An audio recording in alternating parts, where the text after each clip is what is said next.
भोपळ्याचे तसे अनेक आपल्याला प्रकार माहिती आहेत, पण त्याचबरोबर आपल्याला बाजारामध्ये कोहळासुद्धा दिसतो. कोहळ्याचा उपयोग आपण ज्यावेळेला उडपी हॉटेलमध्ये जातो त्यावेळेला सांबारामध्ये बऱ्याच ठिकाणी कोहळा वापरण्याची पद्धत असते. कोहळ्याला कुष्मांड असं सुद्धा म्हटलं जातं बरं का. कोहळा अतिशय पौष्टिक आहे. मुख्य कोहळ्याचा अतिशय चांगला गुण मी तुम्हाला सांगू का, कोहळा 12 महिने खाता येतो. म्हणजे उन्हाळ्यातच खा, थंडीतच खा असं अजिबात नाही. कुठल्याही ऋतूमध्ये तुम्ही कोहळा खाऊ शकता. त्याची भाजी, त्याचा ज्यूस, त्याचा हलवा, कुठलेही पदार्थ करून आपण कोहळ्याचे खाल्ले तरी त्याचा उपयोग आपल्या शरीराला हा नक्की होतोच. कोहळ्याचे फायदे काय काय होतात तर आपल्या शरीरामध्ये मेंदू, हृदय आणि किडनी हे जे 3 आपले अवयव आहेत ना, त्यातला एक जरी निकामी झाला किंवा बिघडला तर आपलं सगळं शरीराचं संतुलनच बिघडून जातं. त्यामुळे मेंदू, हृदय आणि किडनी या तिन्हीची काळजी किंवा त्याचं आरोग्य बघण्याचं काम आपला कोहळा करत असतो. कोहळ्याच्या सेवनाने आपलं मेंदू तल्लख होतं, आपली स्मरणशक्ती वाढते. ज्यांना विसरण्याची सवय झालेली असते तर ती विसरण्याची सवय किंवा विसरणं हा प्रकारसुद्धा कमी होतो. त्याचप्रमाणे किडनीचं आरोग्य सांभाळण्याचं सुद्धा काम कोहळा खूप छान करतो. समजा युरिनला आपल्याला प्रॉब्लेम होत असेल किंवा UTI आपल्याला झाला असेल तर कुष्मांडाचाच म्हणजेच कोहळ्याचा जर आपण रस प्यायलो तर त्यापासून आपल्याला खूप फायदा होतो. हृदयाच्या आरोग्याकरता सुद्धा आपल्याला कोहळ्याचा उपयोग होतो. समजा आपलं ब्लड प्रेशर वाढत असेल किंवा इतर काही आपले प्रॉब्लेम्स असतील तर ते सुद्धा कोहळ्याच्या रसामुळे कमी होतात. याशिवाय वजन कमी करण्याकरता सुद्धा कोहळ्याचा उपयोग होतो असं आपल्याला जाणकार मंडळी सांगतात. त्यामुळे कोहळ्याचा वापर हा नेहमी केला पाहिजे. आणखीन एक कोहळ्याचा मोठा गुण आहे, ज्यावेळेला आपण बाजारात जातो की नाही त्यावेळेला एक अड्डा कोहळे आणून जरी आपण घरात नीट व्यवस्थित एकावर एक रचून ठेवले ना 5-6 महिने आरामात टिकतात. ते खराब होत नाहीत. त्यामुळे एकदा आणून ठेवले तरीसुद्धा आपण त्याचा ज्यूस रोज करून प्यायलो तरीसुद्धा चालू शकतो. आणि आता ज्यूस हा कोणी प्यावा, लहान मुलांना दिला तर चालतो का हा प्रश्न सगळ्यांना पडला असेल. माझ्या आठवणीप्रमाणे किंवा माझ्या माहितीप्रमाणे लहान मुलांनासुद्धा आपण कोहळ्याचा ज्यूस देऊ शकतो. फक्त त्याचं प्रमाण थोडंच असतं. 1-1.5 वर्षाचं बाळ आपलं झालं की त्याला 1-2 चमचे आधी कोहळ्याचा ज्यूस द्यायचा आणि नंतर हळूहळू वाढवत जायचं. साधारण 60 ml ते 120 ml पर्यंत आपण कोहळ्याचा ज्यूस पिऊ शकतो. खरं म्हणजे चवीला कोहळ्याच्या ज्यूसमध्ये किंवा रसामध्ये काही घातलं नाही तरीसुद्धा चालतं, कारण त्याला स्वतःला त्याची चव अशी काही नसते आणि त्याला स्वतःचा कुठला वास नसल्यामुळे सुद्धा आपण कोहळ्याचा ज्यूस अगदी आरामात पिऊ शकतो. आता अगदीच आपल्याला वाटलं तर त्याच्यामध्ये थोडंसं आलं, कधी आवळा, कधी पुदिन्याची पानं अशी घालून त्याची चव वाढवली तरीसुद्धा चालू शकते. पण मी बऱ्याच वेळेला काही त्याच्यात न घालता मीठ वगैरे सुद्धा न घालता कोहळ्याचा ज्यूस अर्धा ग्लास अगदी हमखास पिते. आता किती वेळा प्यायला पाहिजे तर साधारण सकाळी अनुशापोटी जर अर्धा ग्लास आपण कोहळ्याचा ज्यूस प्यायलो तर तो आपल्या आरोग्याला चांगला असतो. आठवड्यातनं 2दा-3दा प्यावा तरीसुद्धा पुष्कळ होतं. किंवा महिन्यानी आपण पिणार असू तर पहिले 6-7 दिवस सलग आपण कोहळ्याचा ज्यूस प्यायचा आणि मग नंतर नाही प्यायला तरीसुद्धा चालू शकतो.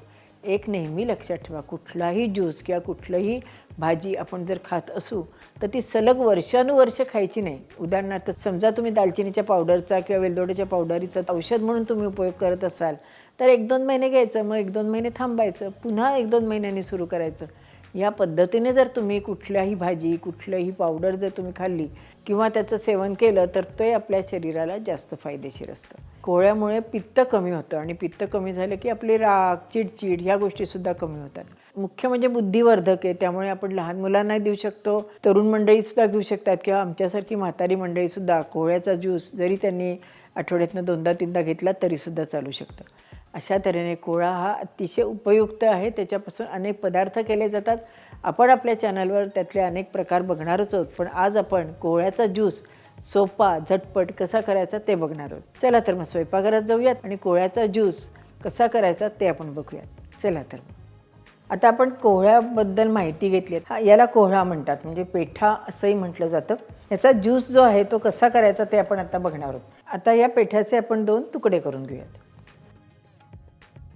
हे अगदी छान ताजा आहे की नाही, त्यामुळे बघा असं छान त्याला थोडंसं चीक सुटल्यासारखं झालेलं आहे, पण हे चांगलं असतं बरं का. आता सालं आणि बिया काढून आपण मिक्सरमधनं छान वाटून घेऊयात. लागलं तर थोडं पाणी घातलं तरीसुद्धा चालू शकतं.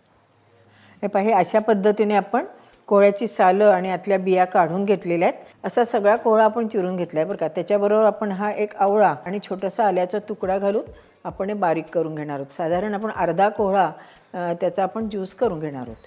थोड्याशा जरी बिया राहिल्या ना, ह्या त्या कोवळ्या असतात, त्या थोड्याशा राहिल्या तरी आपण गाळणार आहोत नंतर, त्याच्यातनं निघून जातात. हे छान आपण आता बारीक करून घेतलेलं आहे.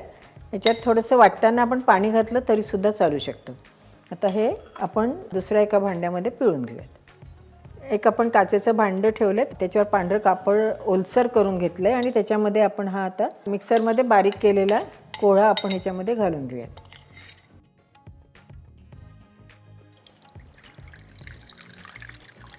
आता दाबून म्हणजेच पिळून आपण जितका रस आहे तो काढून घ्यायचा आणि वरचा जो कोहळ्याचा चोथा उरतो की नाही, तो अजिबात वाया नाही घालवायचा बरं का. आपल्याला वाटलं तर याची भाजी करता येते किंवा ह्याच्यामध्ये साळीच्या लाह्या किंवा तांदूळाचं पीठ घालून ह्याचे वडेसुद्धा आपण करू शकतो. असं आपला हा कोहळ्याचा ज्यूस पिळून झाला आहे. आता आपण या ग्लासमध्ये कोहळ्याचा ज्यूस काढून घेऊयात, म्हणजेच कोहळ्याचा जो रस केला आहे तो काढून घेऊयात. त्याच्याकरता हे लिंबू आहे, हे मी नुसतं ह्याच्यावरनं असं फिरवून घेणार आहे बरं का. नुसतं ओलसर ते व्हायला पाहिजे एवढंच. आता एका आपण भांड्यामध्ये काळं मीठ आणि तिखट घेतलं आहे. मीठ आणि तिखट आहे ते आपण आपल्या छान ग्लासला डेकोरेट करून घेऊयात. आणि आता ह्या ग्लासमध्ये आपण आपला कोहळ्याचा ज्यूस काढून घेऊयात. असा आपला कोहळ्याचा ज्यूस पिण्याकरता तयार.